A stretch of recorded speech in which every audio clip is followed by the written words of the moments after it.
Paz do Senhor, meus amados irmãos, tudo bem?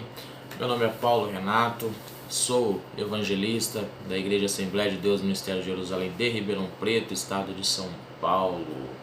Ali eu sou secretário, copastor, também sou superintendente de escola dominical, né? E nós estamos aqui nesse vídeo aí pra gente dar início a um novo projeto, um novo trabalho, que é nós aprendermos um pouco mais da palavra de Deus, que é nós estudarmos aí a revista da escola dominical, né? Estamos iniciando esse projeto aí, nós estamos aí no quarto trimestre de 2019, nós vamos estudar a revista da CPAD, né? Casa Publicadora da Assembleia de Deus. Quem já conhece sabe como que a publicadora trabalha, né? Nós temos aqui essa revista que nós vamos estudar, né? Lições bíblicas. O tema dessa revista é o governo divino em mãos humanas. O comentarista dessa revista, ele é o pastor Osiel Gomes, é um pastor da cidade de Tirirical, né? No estado do Maranhão. Ele é pastor presidente da Assembleia de Deus lá, né? E ele também faz parte ali do grupo Escola de Pregadores, né? As informações que eu busquei sobre ele estão todas nesse site, né? Escola para Pregadores. Caso o pessoal queira saber um pouco mais desse pastor, né? Ele é formado em teologia, psicologia, direito, né? Entre outras coisas mais. É um homem abençoado de Deus e ele é o comentarista da revista nesse trimestre, né? Então nós vamos estar aí aprendendo mais sobre a palavra de Deus. Sobre essa revista aqui da CPAD, o tema desse trimestre, o governo divino em mãos humanas. Ela vai tratar acerca ali dos dois livros de Samuel, 1ª e 2ª Samuel. A primeira aula é mais ou menos uma introdução, né, sobre a história de Samuel, sobre o seu livro, né, um resumo ali sobre Saul, Davi. Então essa primeira aula ela é bem abrangente nessa parte. Entrando um pouco aqui no tema dessa revista, o governo divino em mãos humanas, liderança do povo de Deus em 1ª e 2ª Samuel. Uma coisa interessante para a gente, de princípio, nesse tema aqui dessa revista, né, para a gente poder aprofundar um pouquinho mais, vamos falar aqui acerca disso, ó, o governo divino em mãos humanas. Uma coisa interessante, abra a Bíblia, eu quero deixar, a gente vai, né, entrar bastante aqui em alguns versículos, em algumas referências. Se possível for, você nos acompanhe com a revista, acompanhe aí, né, com um caderno, uma caneta, principalmente com a Bíblia, né, com a Bíblia Sagrada, porque a gente vai se aprofundar em alguns textos, nós vamos entender algumas coisas aqui. Então eu quero de início, de princípio, para a gente abordar esse tema aqui, o governo divino em mãos humanas, vamos entender uma coisa bem interessante na palavra de Deus. Romanos capítulo de número 13, no seu versículo de número 1 e o seu versículo de número 2. Vamos entender algo aqui que o apóstolo Paulo ele vai escrever nessa epístola. Romanos capítulo 13, versículo 1 e 2. Ó, toda alma esteja sujeita às autoridades superiores, porque não há autoridade que não venha de Deus, e as autoridades que há foram ordenadas por Deus. Por isso, quem resiste à autoridade, resiste à ordenação de Deus, e os que resistem trarão sobre si mesmo a condenação. Olha que o apóstolo Paulo ele está nos relatando aqui na Epístola aos Romanos, no capítulo de número 13. Não vamos entrar muito no contexto da epístola, mas vamos abordar esse versículo aqui, para a gente poder ganhar tempo também. Paulo está dizendo assim, ó, que todas as pessoas estejam debaixo, né, sujeito às autoridades.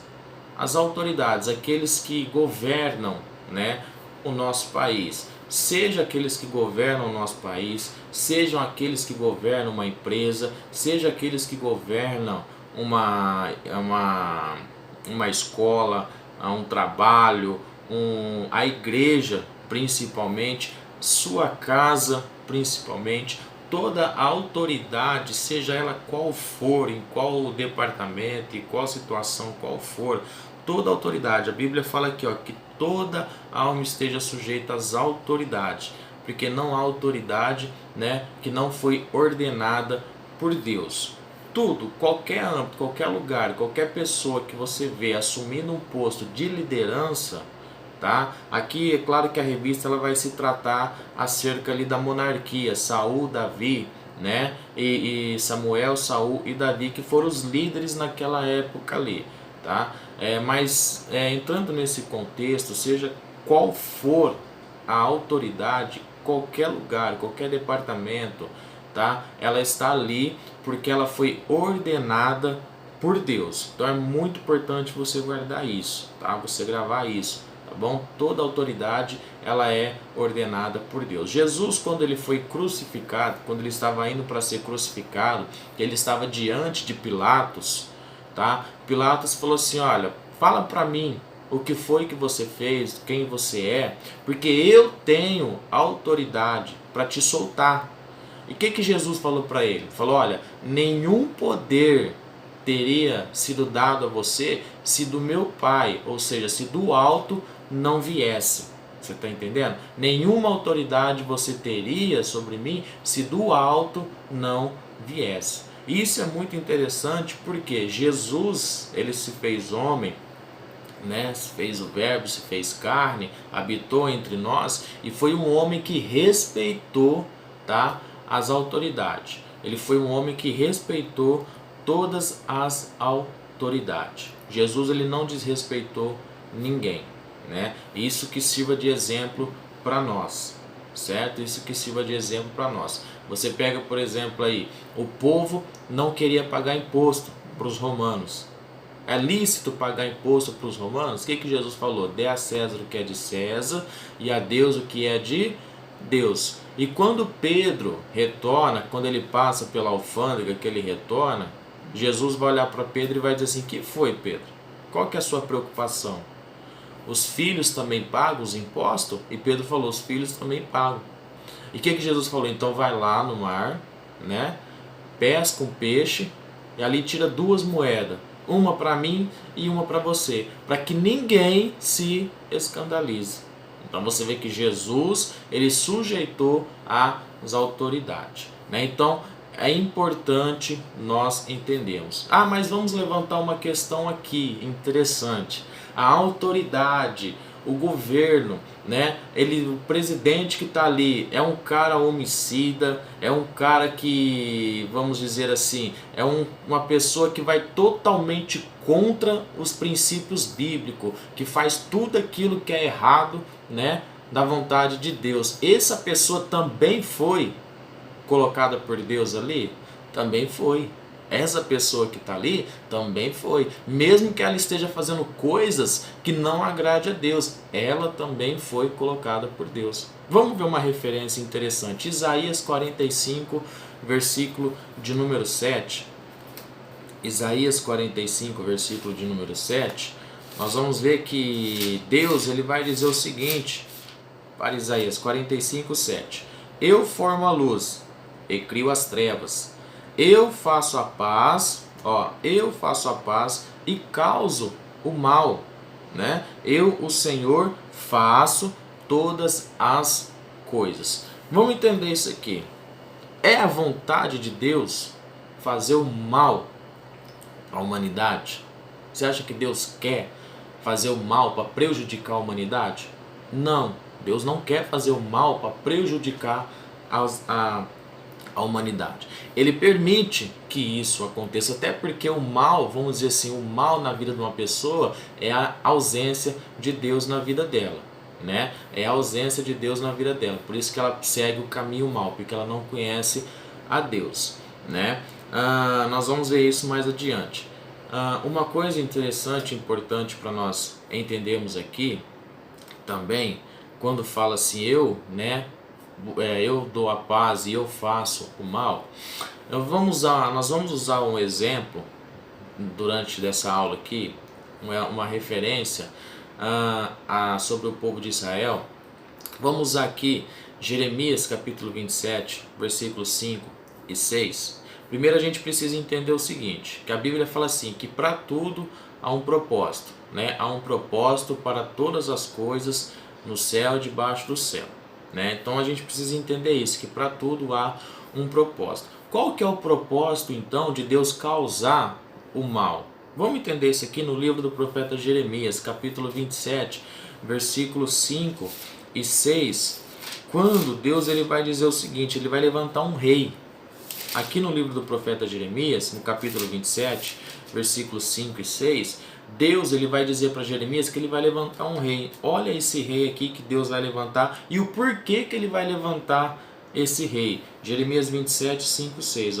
Eu fiz a terra, o homem e os animais que estão sobre a face da terra, com o meu grande poder e com o meu braço estendido, e a dou a quem é reto aos meus olhos. Versículo de número 6. E agora eu entregarei todas estas terras na mão de Nabucodonosor, rei da Babilônia. Presta atenção agora, meu servo. Nabucodonosor, rei da Babilônia, meu servo. Um homem que até princípio, nesse momento, ele não conhecia a Deus. Ele não temia a Deus.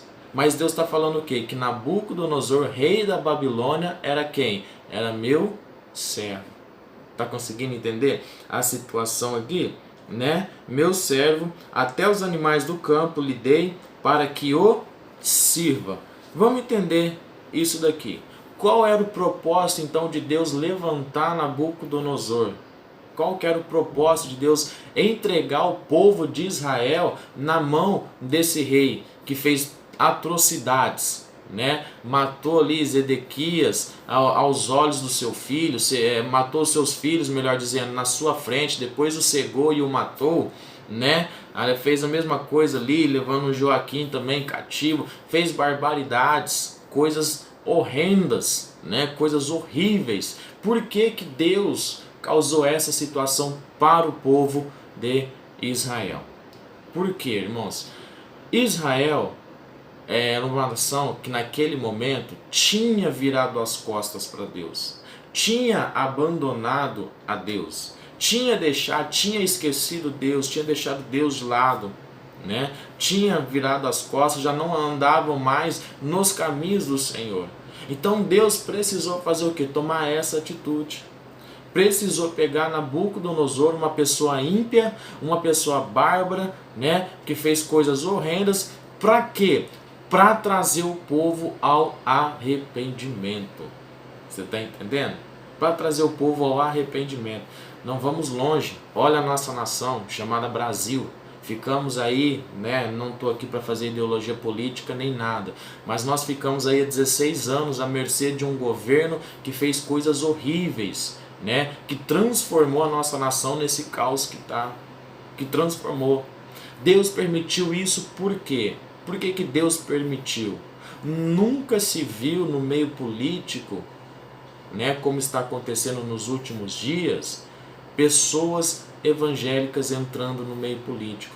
Pessoas que você nem sabiam que eram crente, né, agora estão aparecendo como evangélicos. O que eu quero dizer com isso? Aqueles crentes que estavam adormecidos, aquelas pessoas que já não buscavam mais, não oravam mais, não se consagravam mais, vendo a situação da nação, não suportando, né, o jugo que nós estávamos passando, o que aconteceu? O povo voltou a buscar a Deus. Então, às vezes, o propósito do mal, né, em Deus levantar, permitir pessoas ímpias, né, governar uma nação, primeiro que é um governo que o povo merece, não é um governo que Deus queria, né? Não é um governo que nós queríamos, mas é um governo que nós merecemos. Por quê? Porque muitas vezes nós erramos, nós esquecemos de Deus, abandonamos a Deus, e é necessário às vezes Deus permitir uma situação, levantar alguém, né, para fazer alguma coisa na nação, para ver se chacoalha o povo. Entendeu? Que foi o que aconteceu aqui. Deus levantou Nabucodonosor, oprimiu o povo se arrependeu, né? Se arrependeu ali, naquele momento, passou o cativeiro. E uma coisa muito importante que aconteceu, foi nesse período dos 70 anos do cativeiro que Deus conseguiu tirar a idolatria do meio do povo. Era um povo idólatra, um povo que adorava a imagem, um povo que se prostrava diante de outros deuses que, né, nós sabemos que não existe. Deuses de pau, de barro, de gesso, né? Pessoas que se dobravam diante disso, quando foram levados ao cativeiro, já não, né, foram, vamos dizer assim, já não se prostravam mais diante de Deus, ou seja, o propósito de Deus ali, né, nesse aspecto deu certo, porque libertou o povo da idolatria. Então, há esse propósito, esse trabalhar, né? Agora olha que interessante, no livro de Esdras, capítulo de número 1, versículo 1 e 2, Deus vai levantar outra pessoa, outro rei, né? No livro de Esdras, ele vai levantar um homem chamado o quê? Ciro, né? Ciro, que é um homem que lá no livro do profeta Isaías, Deus também vai chamar ele de meu servo, né? Ciro, meu servo, meu escolhido, a quem ainda não me conhece, né? Lá no livro do profeta Isaías, antes que o povo fosse levado cativo, antes que o povo tivesse sido entregue nas mãos de Nabucodonosor, Deus já estava preparando outro rei para quê? Para libertar o povo. Então vai ser o rei Ciro que vai chegar lá na Babilônia, vai tomar o poder, o domínio daquele lugar, né? Vai acabar com o Império Babilônico ali, porque Ciro ele pertence ao Império Persa, né? Medos e persas ali, que lá nas estátuas de Daniel vai fazer toda a referência a eles ali, né? Nabucodonosor, cabeça de ouro, reinado maravilhoso, poderoso, né? Mas aí depois vem o reinado do Medos e do Persas, que vai acabar ali, vai arruinar o reinado de Nabucodonosor. Então você vê que Deus ele vai levantando. Levantou Nabucodonosor para trazer o povo ao arrependimento. Depois levantou a Ciro para quê? Para libertar o povo. Você está entendendo? Então cada pessoa, cada autoridade que Deus levanta tem um propósito na vida dessa pessoa, né? Para nós entendermos aqui um pouquinho do governo divino. Uma coisa muito interessante, agora nós vamos, né, vamos entrar na lição aqui, são 3 lições, né, 3 lições ao decorrer do livro ali. A primeira lição que nós vamos estudar é conhecendo os 2 livros de Samuel. Conhecendo os 2 livros de Samuel. Nesse tema aqui, no nome dessa lição aqui, vamos tirar aqui, né? Vamos tirar aqui o seguinte, ó, 2 de Samuel. Ó, o tema diz assim, ó, conhecendo os 2 livros de Samuel. Mas vamos tirar aqui 2 de Samuel. Se nós tirarmos 2 de Samuel, vai ficar assim, ó, conhecendo os livros. Olha que coisa interessante nesse tema aqui que me chamou a atenção. Conhecendo os livros. Por que eu estou dizendo isso? Marcos capítulo 12, versículo 24, Jesus ele vai dizer assim, ó, errais por não conheceres as Escrituras. No contexto ali, os fariseus, saduceus, o povo vai chegar e vai argumentar com Jesus para querer saber acerca da ressurreição. Né? Olha, a mulher casou com um, casou com outro, morreu e chegou lá no céu, quem que vai ser o marido dela? E Jesus falou, ó, vocês erram porque vocês não conhecem as Escrituras. E aqui o tema da lição, ela está dizendo o quê? Para nós conhecermos os livros, né? Conhecendo os 2 livros de Samuel. Então guardem isso, né, no coração de vocês, a importância de nós buscarmos o conhecimento da palavra de Deus. 2 Timóteo capítulo 3, versículo 16, que vai dizer que toda a escritura ela é divinamente inspirada por Deus e proveitosa para ensinar, redarguir, corrigir, exortar, né, para deixar o homem perfeito para a perfeita obra, né? Ou seja, para o aperfeiçoamento do homem ali, para fazer a obra de Deus. Então, se toda a escritura ela é divina, né, ela é inspirada divinamente, ali, o apóstolo Pedro vai dizer que profecia nenhuma foi feita por vontade do homem, mas homens inspirados pelo Espírito Santo de Deus escreveram, né, a palavra de Deus. Então esse tema aqui me chamou a atenção em relação a isso, conhecendo, né, os livros. Eu guardei isso no meu coração, a importância de nós conhecermos, porque Jesus diz que o povo erra por falta do conhecimento, por não conhecerem as Escrituras. Guarda isso. Jesus ele diz assim: acautelai-vos que ninguém vos engane. Muitos virão em meu nome dizendo: eu sou o Cristo, mas na verdade eles vão fazer o quê? Enganar a muitas pessoas. Então é importante, gente, busque o conhecimento da palavra de Deus. Em pleno século 21, é chegado, na minha visão, na minha opinião, é chegado os fins do tempo. Eu creio na volta do Senhor Jesus Cristo, creio no arrebatamento da igreja, né, que pode acontecer agora, pode acontecer de madrugada, pode acontecer daqui 1 ano, 10 anos, 100 anos, nós não sabemos, porque não foi deixado para nós uma data, mas foi deixado para nós o seguinte: vigiai e orai, né, para que não caia em tentação, né? E isso é importante, porque ninguém sabe o dia e nem a hora. O que nós precisamos é o que? Procurar estar preparado, e para estar preparado é necessário conhecer as Escrituras, porque é nela, né, que nos cuida de termos a vida eterna. Vamos entrando aqui, adiantando, texto áureo. Nós já estamos aí com 21 minutos de aula já. Vamos correr um pouquinho aqui para não estourar muito tempo. O texto áureo, né, vai dizer assim, ó: e disse ela: acha a tua serva graça em teus olhos. Assim a mulher se foi seu caminho e comeu, e o seu semblante já não era triste. Pessoal, interessante isso daqui, né, no texto áureo. Entrando um pouco no contexto sobre Ana, vamos falar de uma coisa preocupante nos últimos dias. Por quê? Vamos entrar no contexto da história de Ana, né, esposa de Eucana, que também tinha como esposa uma mulher chamada Penina.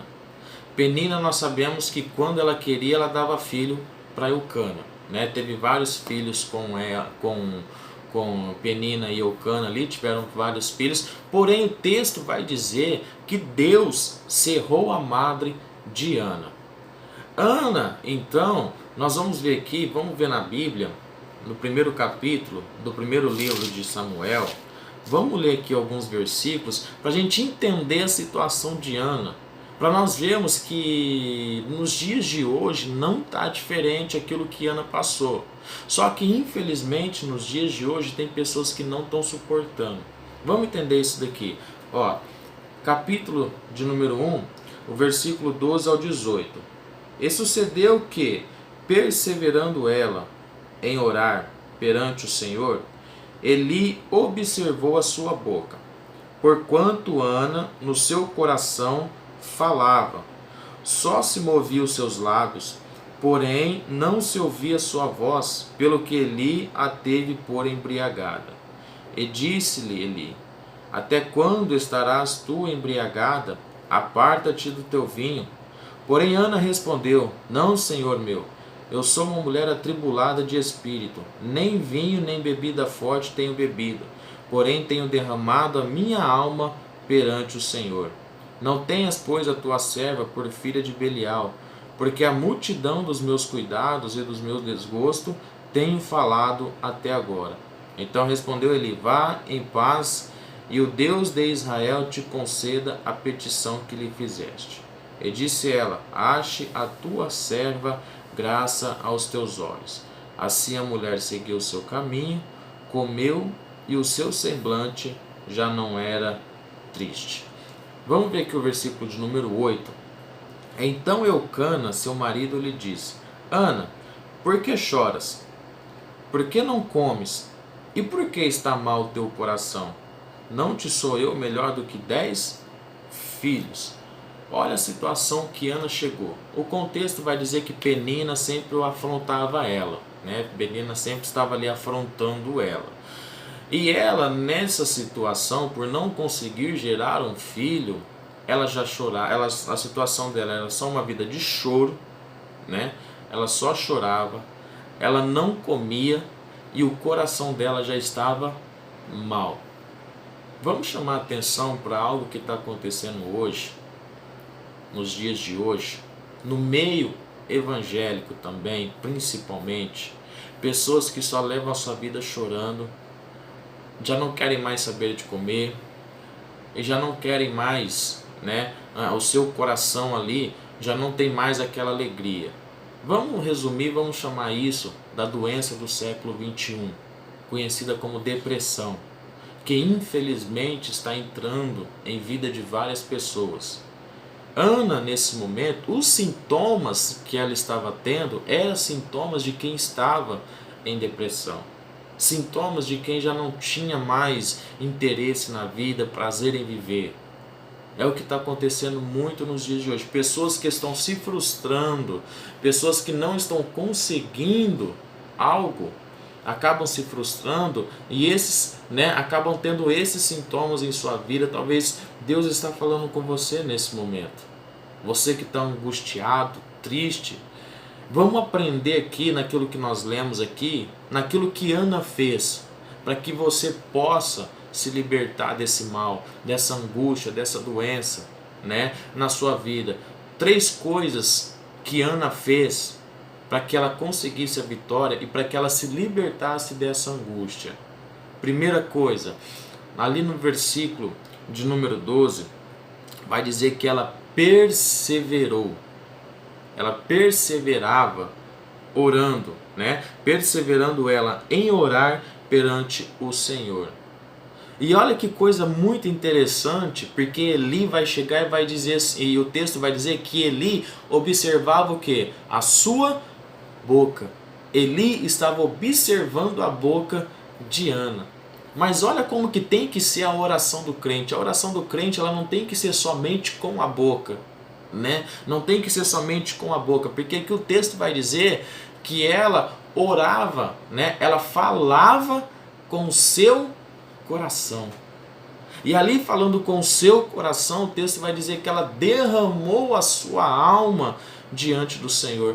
3 coisas que Ana fez. Ela perseverou em orar. Segundo os historiadores, foi coisa de 25 anos buscando a Deus. Imagina você 25 anos orando por um propósito, orando por uma coisa, orando por algo. Tem gente às vezes que ora 1 dia, 2 dias, não acontece e já quer abandonar tudo. Ana ficou 25 anos e o segredo dela foi o quê? A perseverança. Lucas capítulo 18, Jesus vai contar uma parábola, né? E contou-lhe essa parábola sobre o dever de orar sempre sem desfalecer, sem desmolecer, né? Sem desistir. Então o segredo da oração, perseverança. Segundo, não basta ser só com a boca, tem que ser com o coração. Jesus, um certo dia, ele disse para o povo fariseu, ele falou: vocês me honram com seus lábios, mas o vosso coração está longe de mim.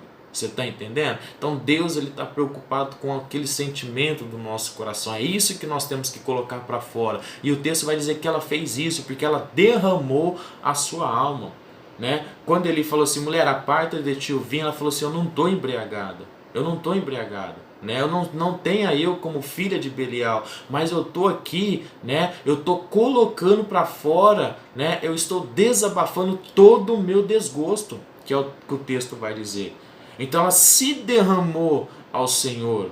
E quando o profeta Eli entendeu a situação daquela mulher, embora ele já não estivesse mais com visão, né, espiritual, porque ele já chegou ali, viu a mulher buscando, ele já teve a mulher como embriagada, ou seja, Eli já estava ficando cego espiritualmente, não conseguiu enxergar a situação daquela mulher. Quando ele entendeu, ele falou assim: opa, mulher, então vai, e o Deus de Israel conceda a tua petição. Olha o poder que tem também, né, na palavra de um sacerdote, na palavra de uma liderança, né, o poder de uma palavra de bênção, né? Uma palavra ali que vem abençoar, que vem edificar. Ele falou: mulher, então que Deus de Israel te conceda a sua petição. Olha como que o semblante dela vai mudar. Que aí nós entramos aqui no texto e disse ela: acha tua serva graça aos teus olhos. Assim a mulher foi o seu caminho e comeu, e o seu semblante já não era triste. Por quê?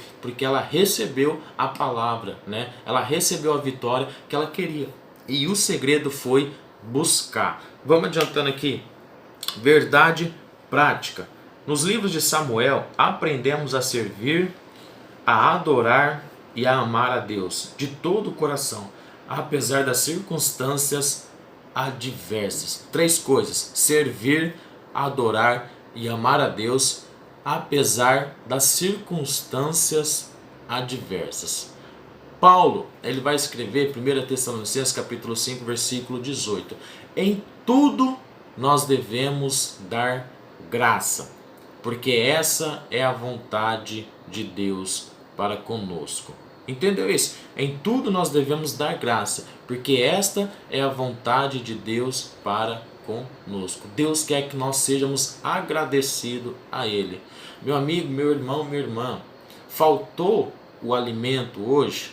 Pode acontecer, não estou falando que venha faltar, mas pode acontecer na sua vida do dia faltar o alimento. E o que Deus quer que você faça? Pai, faltou o alimento, mas graças te dou. Por quê? Porque você ainda está vivo, porque você ainda está de pé, né? Às vezes alguma coisa na nossa vida não vem no momento que nós queremos, no momento que nós pedimos ou do jeito que nós pedimos, mas nós devemos ser gratos a Deus pela vida, pela saúde, pela salvação principalmente. Será que hoje nós já agradecemos pela nossa salvação, né? A salvação, a graça, né? O favor imerecido de Deus em nossa vida. Será que isso já não é autossuficiente para nós agradecermos a Deus, né? E aqui o texto vai dizer que Ana foi um exemplo de quem serviu, de quem adorou e de quem amou a Deus no momento de adversidade, um momento que não era favorável a ela. Imagina Jó, né? Vamos tomar aqui como exemplo a vida de Jó. Tudo o que aconteceu na vida dele: perdeu seus bens, perdeu seus filhos, né? Perdeu sua riqueza. E a Bíblia Sagrada vai dizer que ele disse o quê? Deus me deu, Deus tomou, né? Bendito seja o nome do Senhor. Ou seja, e aí o texto vai dizer assim, que com isso Jó não pecou contra Deus. Então você vê o poder, né, vamos dizer assim, da gratidão, né? O poder da gratidão que tem em nossas vidas, de nós sermos gratos ao Senhor. Vamos entrar aqui na introdução agora, a introdução da televisão, a introdução aqui da lição. Neste trimestre estudaremos os livros históricos de 1º e 2º Samuel e veremos que eles mostram como Deus escolhia homens para reinar sobre Israel. A partir de seus personagens principais, Samuel, Saul e Davi, perceberemos que os líderes do passado não eram infalíveis. 3 homens a quem Deus levantou ali, né? E o texto vai dizer que a liderança daquela época não era uma liderança, né, infalível. Foram homens que tiveram seus erros, homens que tiveram seus pecados, mas homens que procuraram andar ali no caminho de Deus. Samuel, né? Samuel, ele foi o homem responsável. Quando Deus levanta Samuel, ele vai ser o homem responsável para fazer a transação, né, do período teocrático, como alguns estudiosos dizem, teocrático, que era o período dos juízes, né, o período dos juízes ali, a qual não tinha um rei, né, não tinha um rei, não tinha uma liderança, né? O povo andava ali, fazia o que bem entendia, e quando necessário, Deus permitia as nações de fora virem oprimir Israel para que eles voltassem aos caminhos do Senhor, e aí Deus levantava uma pessoa para ser o libertador, né? Nesse momento, o último ali que foi levantado foi Samuel, né? Ele vai fazer então esse período de transação entre o período teocrático para o período monarco, né? Monarco teocrático, né?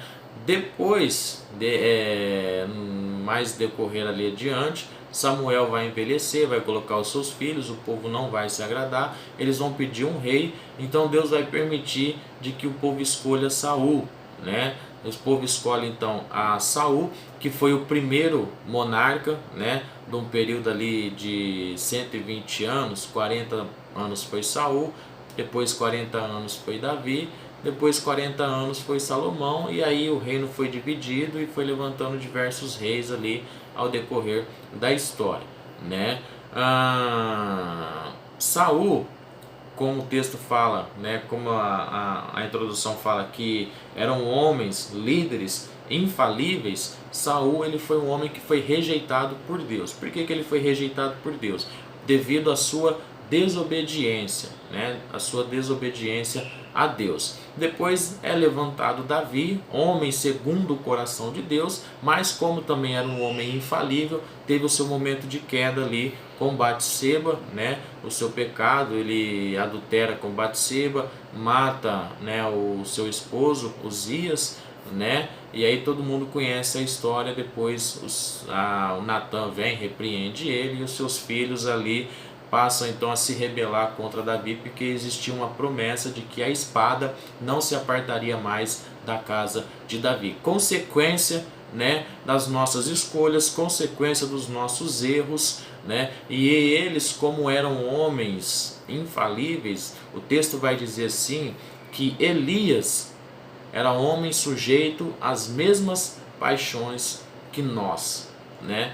Não mudou, irmãos. Da forma que nós somos seres humanos hoje, somos falhos, eles também foram no passado, né? Nós viemos, vamos dizer assim, do mesmo lugar. A Bíblia Sagrada vai dizer que por um homem entrou o pecado no mundo, por isso que todos pecaram, né? E como nós pecamos, estamos destituídos ali da glória de Deus. Então nós, irmãos, como seres humanos, né? Estou falando isso para você, que talvez você esteja olhando para o seu líder, né? Esteja olhando para o seu líder, esteja olhando para o seu pastor e estão vendo eles como super-homens. Irmãos, não são, né? São pessoas falhas como nós, são pessoas que erram como nós, estão sujeitas como nós. Só que o texto sagrado ele vai dizer sim, que o justo ele pode cair, mas de todas elas o Senhor os levantará.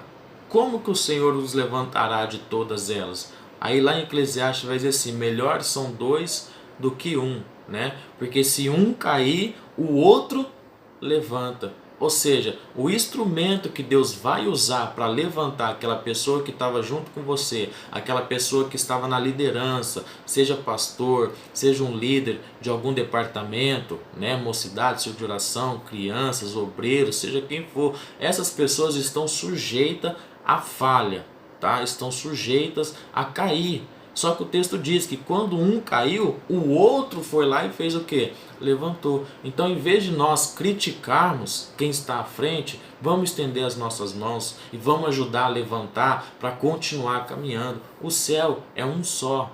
Né? Lá no céu não vai ter divisão, lá no céu não vai ter separação de ninguém, vai todo mundo entrar junto.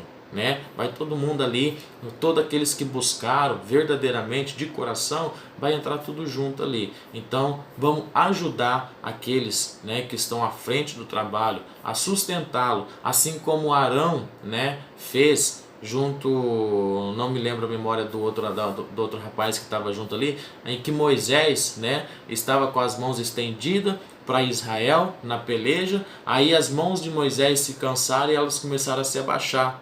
Né, começaram a se abaixar e o povo começou a perder a guerra.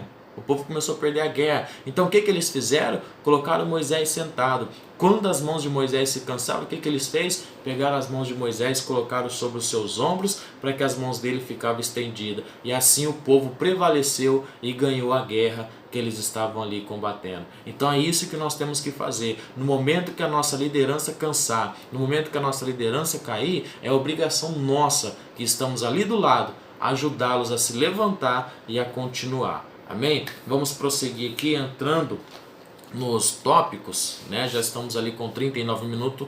Nós vamos dar uma rápida pincelada em cada tópico aqui, para que a gente não estoure o tempo aí de no máximo 1 hora. Contexto histórico de 1º e 2 Samuel, né? Vai falar sobre a originalidade de Samuel. Originalmente, os livros de 1º e 2 Samuel formam uma só obra, assim como 1º e 2 Reis, 1º e 2 Crônicas. Os livros de 1º e 2 Samuel formam uma narrativa que tratava da história de Israel a partir de sua entrada em Canaã até o cativeiro na Babilônia. Eles não são apenas registros de fatos, de passos do passado, mas, ou melhor, de pessoas do passado, mas são a palavra de Deus indispensável ao nosso ensino, edificação e consolação. Ali 2 Timóteo 3,16, né, a qual nós já vimos. Uma coisa importante, deixa eu só fazer um negócio aqui, uma coisa muito importante para nós entendermos aqui, que a princípio falou que o livro, né, 1º e 2 Samuel era um livro só, assim como 1º Reis, né, e 2 Reis e os 2 livros de Crônicas. Isso é verdade, né, era um livro só, não existia 1 Samuel, 2 Samuel. Isso foi surgir mais ou menos a 220, 224 a.C., na tradução da Septuaginta. Septuaginta, os 72 anciões ali, né, que foi levantado ali pelo Ptolomeu, se não me falha a memória, né, quando eles estavam no Egito ali, esses 72 anciões, eles foram levantados ali para eles fazerem essa tradução do hebraico para o grego, que ficou conhecido como a Septuaginta. Então, nessa tradução, houve essa divisão de 1 Samuel e 2 Samuel, 1 Reis, 2 Reis, tá? 3 Reis, 1 Crônicas e 2 Crônicas, né? Então, houve essa divisão na tradução da Septuaginta, tá ok? Tranquilo. O segundo subtópico, os personagens principais do livro. Há vários personagens importantes nesse livro, mas dentre eles 3 se destacam: Samuel, o profeta; Saul, o primeiro rei de Israel; Davi, o homem segundo o coração de Deus. E a partir desses homens, os livros de Samuel, como os demais da Bíblia, evidenciam o cuidado especial de Deus, bem como suas disciplinas, justiça e misericórdia, a fim de polir a vida dos reis. Olha, isso aqui é interessante, ó. A fim de polir a vida dos reis e do povo hebreu conforme os seus propósitos. Nós falamos isso um pouco, né, no começo aqui. Para a gente entender isso aqui, ó, a fim de polir a vida dos reis, né, e do povo hebreu segundo os seus propósitos. Livro de Juízes, esta marca é essa referência, livro de Juízes, capítulo 21, versículo 25. O texto vai dizer assim: e não havia rei naquela época, e o povo fazia o que era reto aos seus olhos. Ou seja, como não tinha rei, não tinha uma liderança no meio do povo, né? Não tinha essa liderança visível ali no meio do povo, o povo fazia o que bem entendia, porque eles achavam que aquilo era reto aos seus olhos. Imagina uma nação que não tem a lei, imagina que não tem uma pessoa de peito ali, uma pessoa referência para colocar ordem e decência na situação. Imagina uma pessoa que, se ela acha que matar é certo, ela vai matar.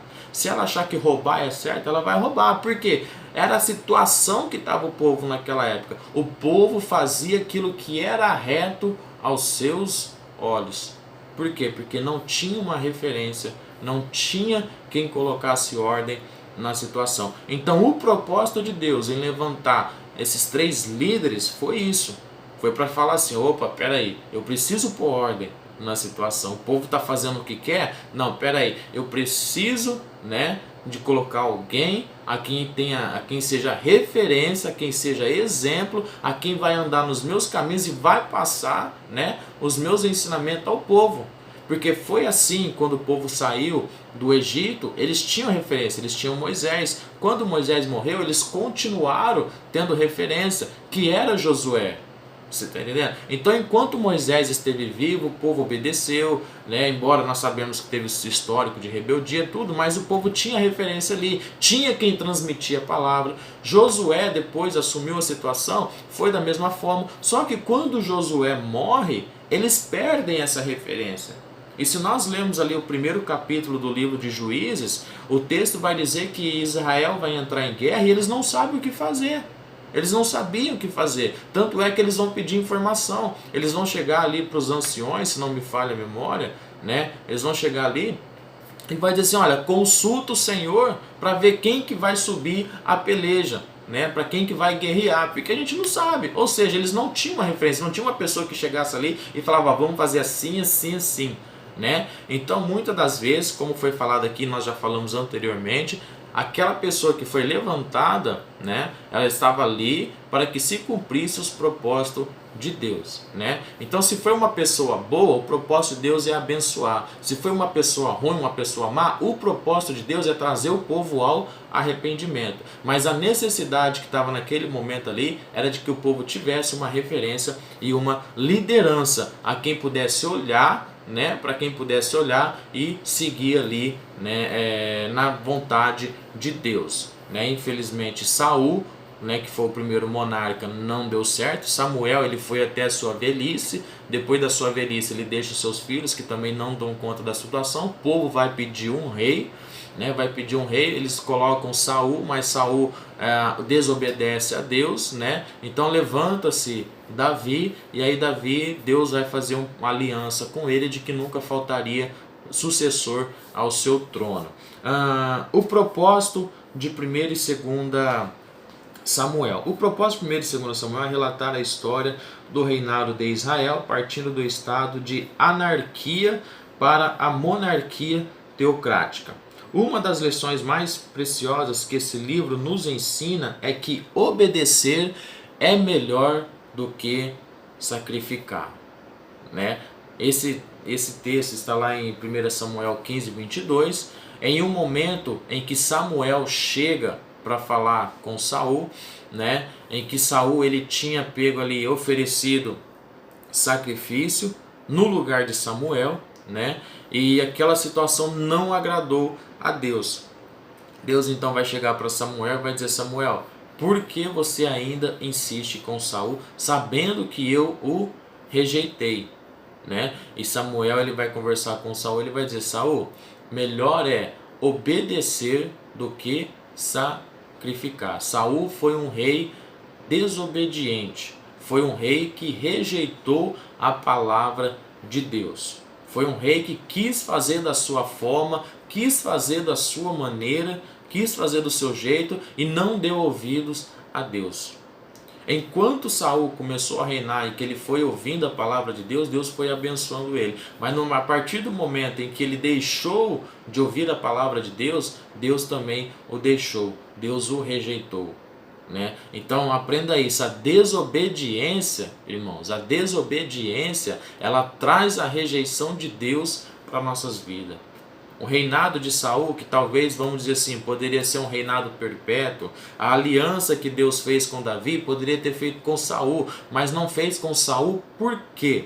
Porque Saul foi um homem que não quis obedecer, né? Não quis obedecer. E Saul ele vai errar 2 vezes na mesma coisa. Ele vai oferecer sacrifício uma vez, né? Ele vai esperar Samuel, Samuel não chega, ele vai lá e oferece sacrifício. Aquilo ali já desagradou a Deus. Por quê? Porque não era a função de Saul. Saul ele estava como profeta e como rei no meio do povo, né? Quando Samuel unge ele, o texto vai dizer que ele começa então a profetizar. Então a função dele era para ser rei e profeta. Só que ele quis tomar um lugar, fazer uma coisa que não era dele, que era o quê? Sacrificar. Isso era a função de quem era? Sacerdote, né? Do sacerdote. Então aprenda isso. Desobediência não vai te levar a nada. Querer tomar lugar dos outros também não vai te levar a nada. Só trouxe o que para a vida de Saul? A rejeição de Deus. Foi aonde que Deus então falou para Samuel, né, que ele estaria ali levantando alguém segundo o seu coração. E quando eu falo que Saul errou 2 vezes na mesma coisa, a primeira vez, quando eles foram enfrentar os filisteus, Samuel falou assim: espera um tempo para que eu chegue e sacrifique ao Senhor, né? Deu esse tempo, Samuel não chegou. Saul então foi lá precipitadamente, pegou o holocausto e sacrificou, né? E não agradou a Deus. A segunda vez, a segunda chance que ele teve, Samuel deu uma ordem: vai, enfrenta os amalequitas, mata todo mundo e não deixa ninguém vivo,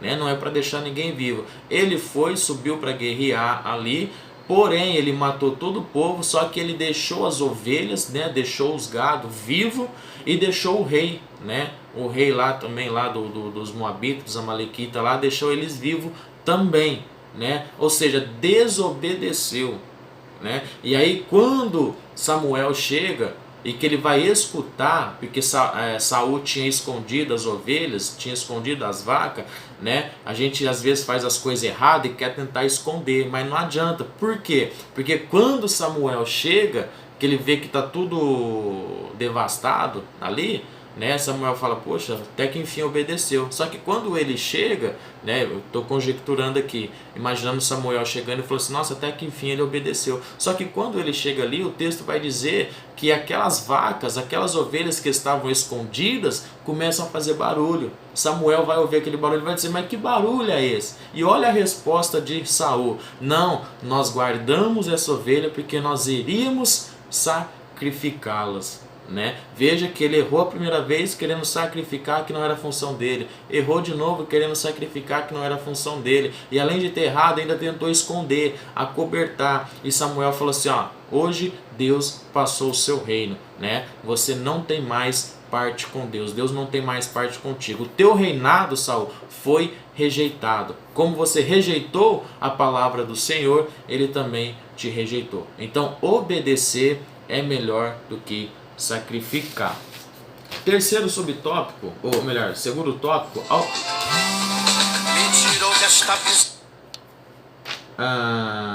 título e autor. O nome de Samuel significa nome de Deus, e o título dos livros que levam seu nome revela uma figura protagonista para contar a história do povo de Deus, né? Em relação ao título e ao autor aqui, a questão aqui é o seguinte, né? Título e autor.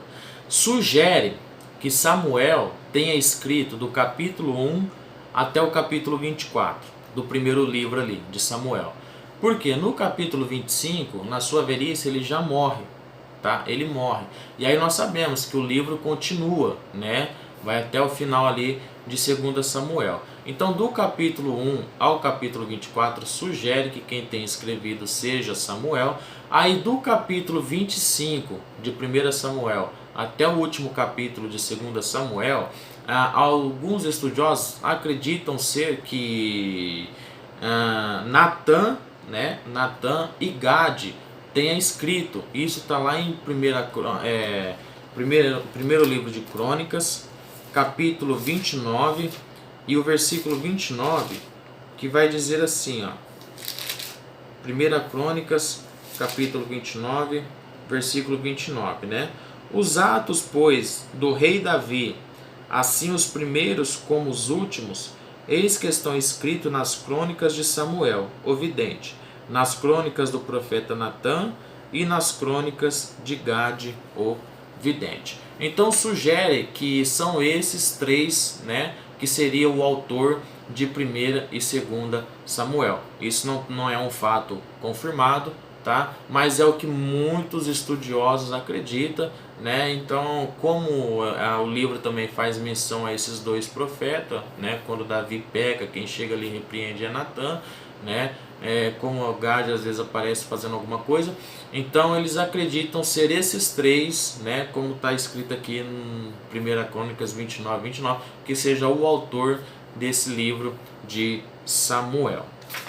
A data dos livros. Aqui na data dos livros, uma coisa interessante, né? Os estudiosos apresentam as datas entre 1100 e 970, um período ali de, vai dar 130 anos.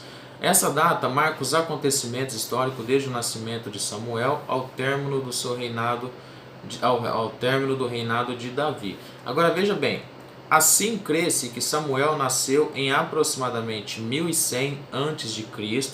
e começou a exercer a função de líder provavelmente no ano de 1070, depois de 5 anos, né, que o sacerdote Eli havia morrido. Veja, Samuel ele vai nascer em 1100. Ele vai começar a sua situação em 1070, a liderar o povo em 1070. Isso é um período de 30 anos. O texto lá em 1 Samuel vai dizer que quando Ana faz o seu voto com Deus, ela vai dizer assim: Senhor, me dá um filho. E quando o meu filho terminar de desmamar, eu, o darei para que ele o sirva todos os dias. Quando o menino foi desmamado, quando Samuel foi desmamado, segundo os historiadores, foi mais ou menos numa faixa de 4 anos de idade. Com 4 anos de idade, ele foi desmamado e ele foi entregue, ao sacerdote, a servir a Deus ali junto com Eli. Ou seja, com 4 anos de idade, até os seus 30 anos, passaram-se o quê? 26 anos. 26 anos quando ele começou, a exercer sua função de líder. Veja esse período. Eu acho muito interessante, isso aqui, esse período de 26 anos. Esse período de 26 anos na vida de Samuel foi um período de preparo na vida de Samuel. 26 anos se preparando para assumir uma posição de líder no povo de Israel. Isso é muito interessante. Por quê? Porque tem gente que tem chamada, tem gente que tem qualificação, tem gente que está ali, sendo preparado por Deus. Só que não tem a paciência de esperar esse período de preparo. Jesus ele vai aparecer na história com 12 anos, na sua mocidade, na sua mocidade ali, ele vai aparecer com 12 anos. Depois Jesus ele some, ele não aparece mais na história, ele vai aparecer só com 30 anos de idade, dando início ao seu ministério. Quer dizer, ele passou 18 anos se preparando. 18 anos da história de Jesus é uma história, vamos dizer assim, é uma história oculta. Ninguém sabe, ninguém viu, ninguém aconteceu, ninguém relatou nada. O apóstolo Paulo, quando ele se encontra com Jesus a caminho de Damasco, e que ele vai para Jerusalém, mas aí o povo fala para ele, retorna para a sua cidade, não fica aqui porque o povo vai te ver você de uma maneira mal, não vão acreditar que você se converteu, então volta lá para sua casa.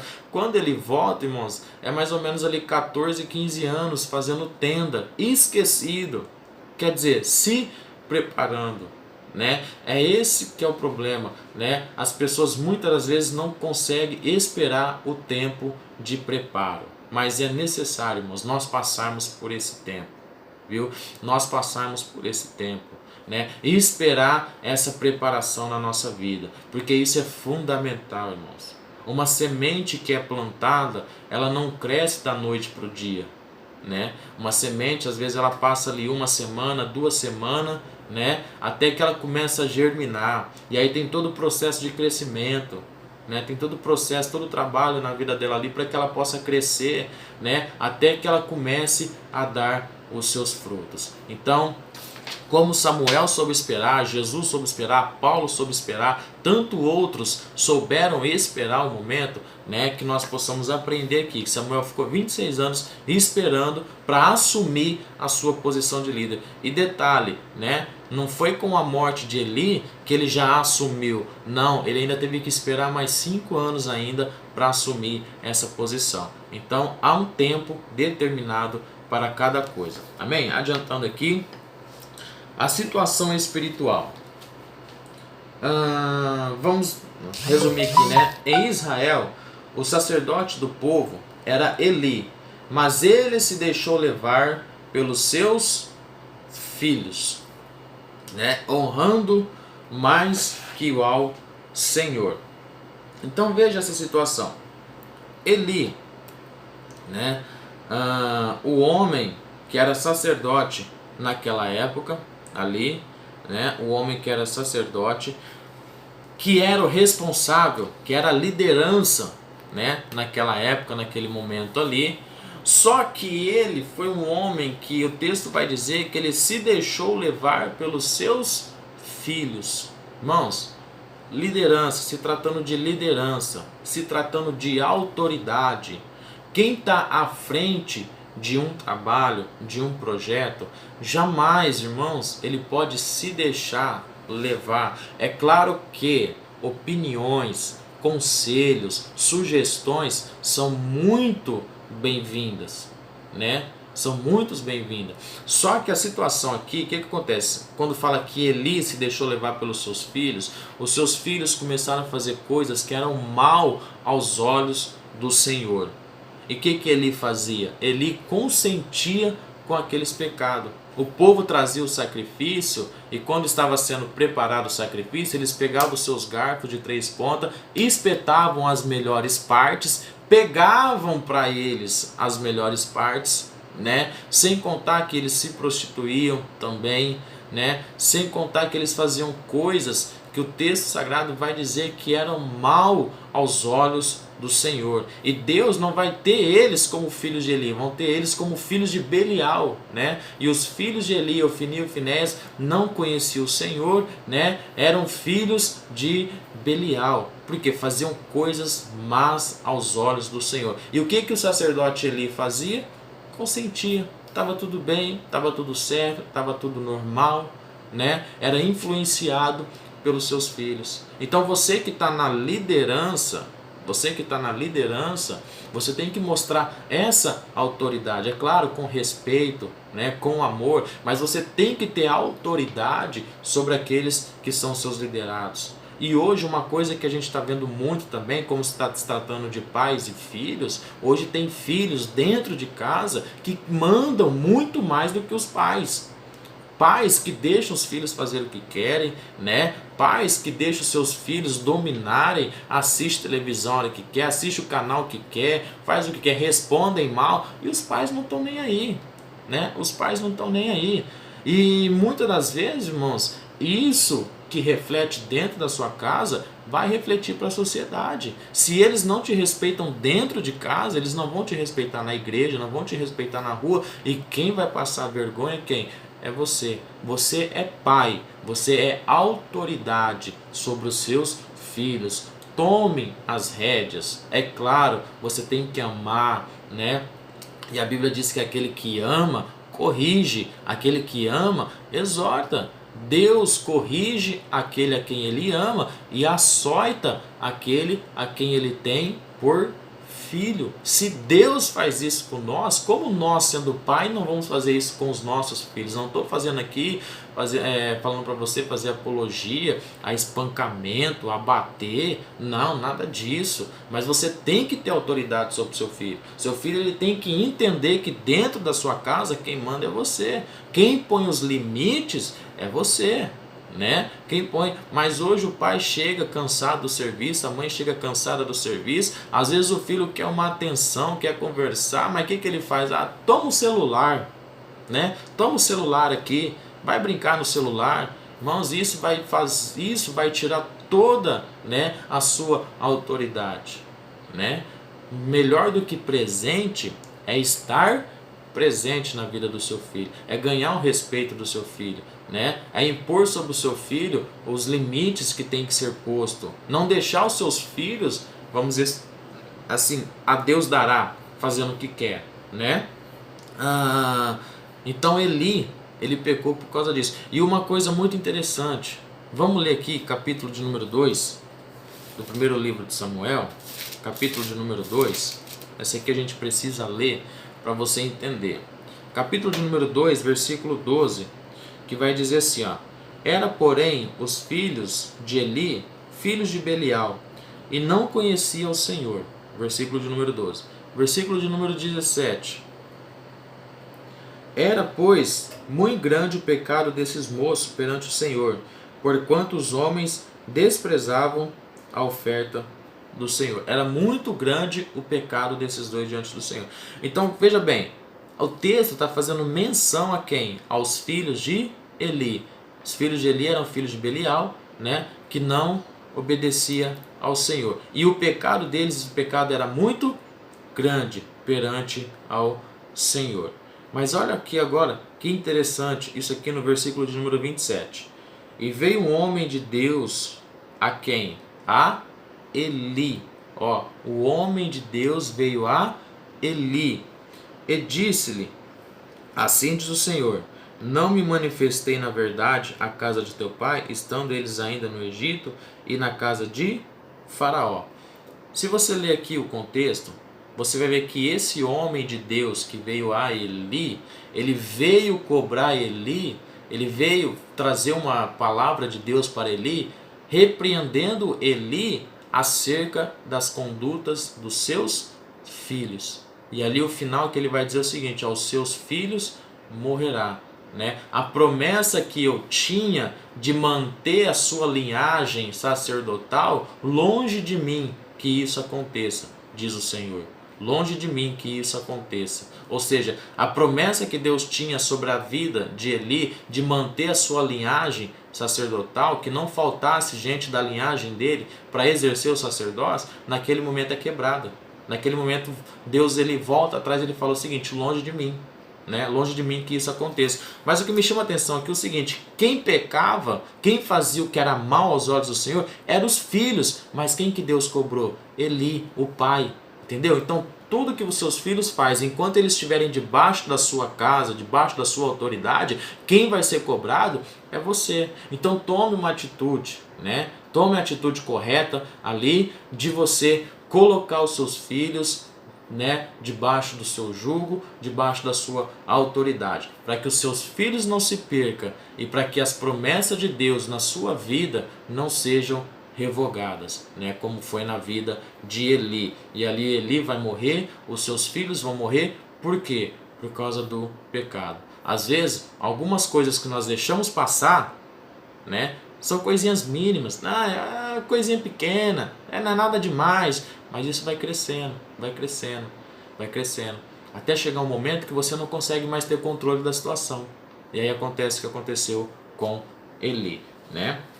O terceiro tópico, a teologia nos livros de Samuel, né?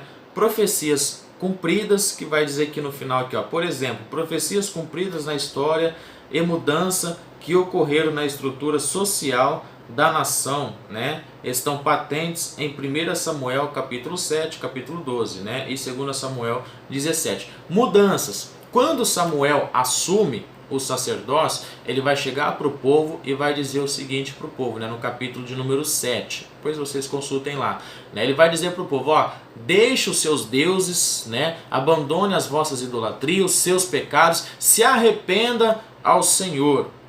E aí o texto vai dizer que o povo então abandona os seus deuses e se arrepende dos seus maus caminhos. Com isso Deus vem e abençoa a nação de Israel. Então você vê que houve mudança, né? Veja um exemplo de autoridade, né? Chegou ao povo e disse, ó, se converta, se arrependa, muda essa situação sua para que Deus possa abençoar, né? Então você vê o exemplo de autoridade, não consentiu com o pecado do povo, pelo contrário, como profeta ele foi ao encontro do pecado do povo para que o povo se arrependesse. Em busca de um rei. Samuel era um líder preocupado com o crescimento espiritual da nação. Olha aqui, né, algumas características de líder. Primeiro, preocupação com o crescimento espiritual do povo. Essa parte a gente vai dar uma boa resumida aqui, que nós já estouramos bastante o tempo, né? Samuel era um líder preocupado com o crescimento espiritual do povo. Como homem de Deus, Samuel declara sua sinceridade, transparência. Olha isso aqui, ó, transparência e retidão no exercício sacerdotal. Três coisas, né, no exercício sacerdotal ali. Sinceridade, né? Não esconda nada de ninguém, seja sincero com a pessoa, né? Se a pessoa está fazendo algo errado, fala que ela está fazendo algo errado, né? Se a pessoa precisa melhorar alguma coisa, fale para ela o que ela tem que melhorar. Isso vai ajudar a pessoa a se levantar, vai ajudar a pessoa a crescer. Seja transparente, né? Não esconda nada. Hoje nós vemos tanta coisa no nosso meio, pessoas falsas, né? Pessoas que na frente é sorrisos, é rosas, é lindo, é maravilhoso, mas quando viram as costas são trevas, né? Ou seja, seja transparente, seja sincero com a pessoa. Se tiver que falar a verdade, fale a verdade, não encoberta nada, né? E retidão no exercício, ande num caminho reto. Os alicerces da dinastia davídica, né? A Bíblia mostra que não obedecer à vontade de Deus levou muitos reis a tornarem-se escravos, deportados e depois assassinados, como aconteceu com Joaquim e Zedequias. Nós já falamos, né? A desobediência, né, da liderança, desobediência de quem está à frente, foi posto ali pela vontade de Deus, né? Foi posto ali na liderança pela vontade de Deus, né? Para que cumpra os propósitos de Deus.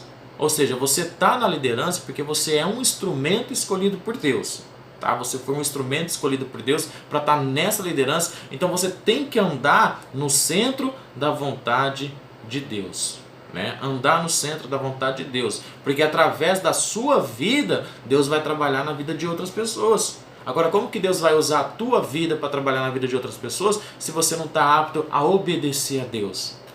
E uma coisa muito interessante, que Paulo vai chegar para Timóteo, vai dizer assim: Timóteo, ninguém despreza a sua mocidade, mas sê o exemplo dos fiéis. Como que Timóteo ia chegar para o povo e falar assim, ó, vamos obedecer a palavra de Deus, que obedecer é melhor que sacrificar? Imagina Timóteo pregando isso na igreja, só que ele mesmo não obedecia. Você está entendendo? Ele mesmo não obedecia. Jesus, um certo dia pregando, o povo fala assim, nossa, olha esse homem, a autoridade que ele tem para falar. Por que Jesus tinha autoridade para falar? Porque Jesus chegou para o povo e falou assim, ó, dê a César o que é de César. Ou seja, Jesus falou assim, ó, paga os impostos. E que Jesus fez? Foi lá e pagou o imposto. Você está entendendo? Jesus falava, vamos orar, o povo precisa orar. Jesus, ele orava, ele jejuava. Então Jesus, tudo que Jesus mandava o povo fazer, ele fazia para ser exemplo para as pessoas, né? Então o líder, ele tem que entender isso. Primeiro a palavra vai vir para o líder, né? A palavra de Deus primeiro vai vir para mim, que estou numa liderança, para mim depois, para que eu possa depois passar para os demais. E uma coisa muito importante, quando Deus chega para Moisés e fala assim, Moisés, levanta Josué para te acompanhar, para andar ao seu lado, porque Josué, ele vai ser o teu sucessor. Pega Josué, apresenta ele diante do sacerdote, diante de Eleazar, né? Aí Deus, ele vai falar uma coisa muito importante, e dê mandamentos a Josué aos teus olhos.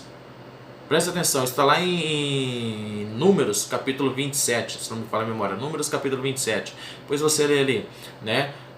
Moisés, levanta Josué, apresenta ele diante de Eleazar, de toda a congregação, e dê mandamentos aos seus olhos.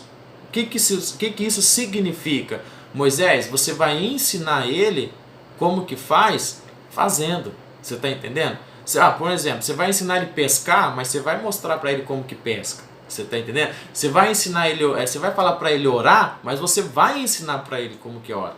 Então, seja, dar mandamento aos seus olhos, você vai mostrar como é que faz. Você vai ser exemplo na vida de Josué. Então, né, a desobediência, né, o líder, ele tem que ser exemplo de obediência. Quer que os outros obedeçam? Você também tem que obedecer, né? Aquilo que queres que vos faça, façais vocês também, né, aos homens. Vamos adiante aqui, para a gente concluir. Samuel, o divisor de águas, né? O momento de crise espiritual. Samuel aparece no cenário bíblico veterotestamentário no momento de uma grande crise espiritual, né? Uma grande crise espiritual. Um povo, como nós já lemos aqui, Juízes capítulo 21, versículo 25, né? Não havia rei, e o povo fazia o que era bom, era reto aos seus olhos.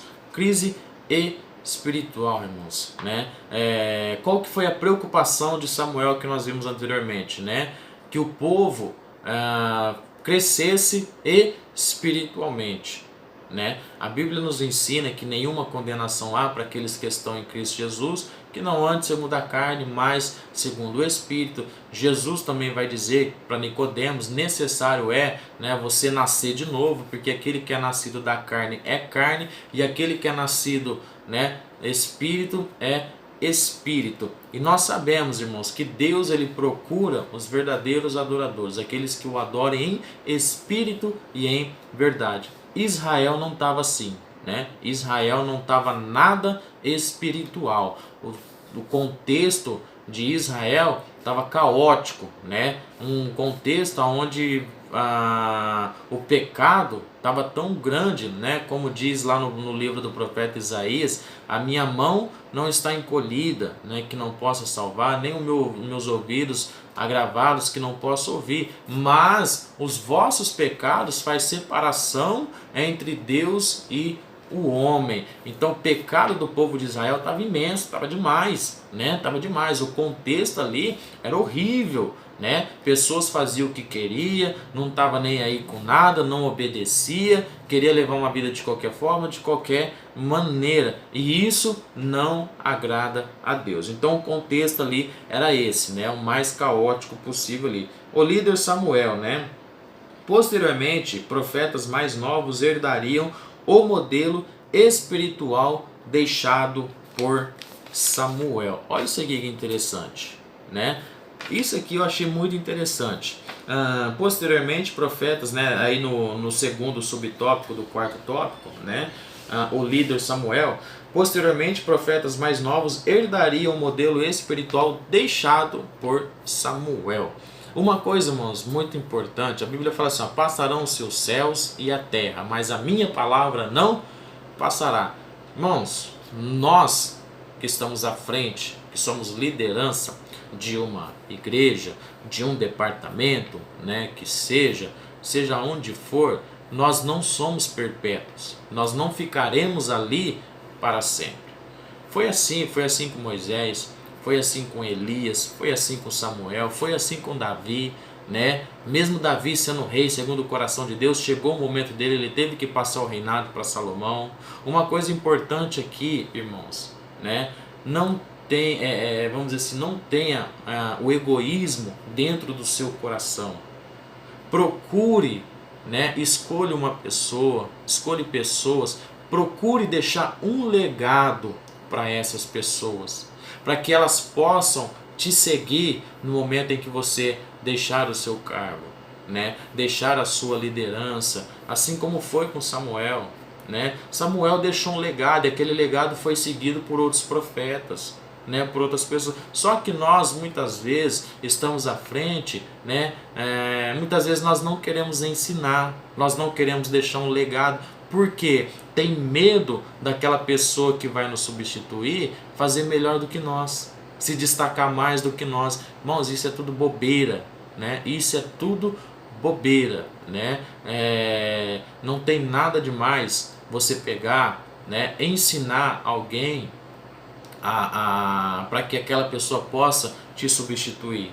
Um dia você vai deixar, né? Vai chegar um dia em que Deus vai falar para você, falar, ó, a partir de hoje, né? A partir de hoje você vai descansar, eu vou colocar outra pessoa no seu lugar. Deus ele pode fazer isso, ele é soberano, né? Jesus ele veio, se Jesus quisesse, a Bíblia fala assim, ó, que o salário do pecado é a morte, né? Jesus não pecou. Se ele não pecou, ele poderia estar vivo entre nós até hoje, né? Ele como Deus, vivo entre nós assim, em forma de carne, né? Ele está conosco espiritualmente, como ele mesmo diz, eis que eu estou convosco todos os dias, né? Até a consumação do século.